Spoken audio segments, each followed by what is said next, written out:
Temuan beras oplosan yang ramai diperbincangkan dalam beberapa hari terakhir menjadi perhatian serius pemerintah Kota Palembang.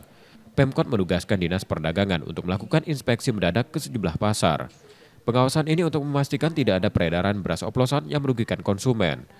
Hasil sidak nantinya akan menjadi dasar dalam menentukan langkah lanjutan penanganannya. Itu aku sudah minta dari Dinas Perdagangan. Kemarin Dinas Perdagangan koordinasi dengan inspektur untuk tinjau ke lapangan. Kita lihat dulu hasilnya nanti, hasil dari lapangan.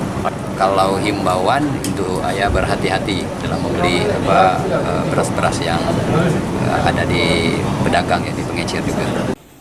Sebelumnya, Kementerian Pertanian mengungkap adanya beras premium yang tidak memenuhi standar mutu, volume, dan harga. Nur Muhammad, Kompas TV, Palembang, Sumatera Selatan.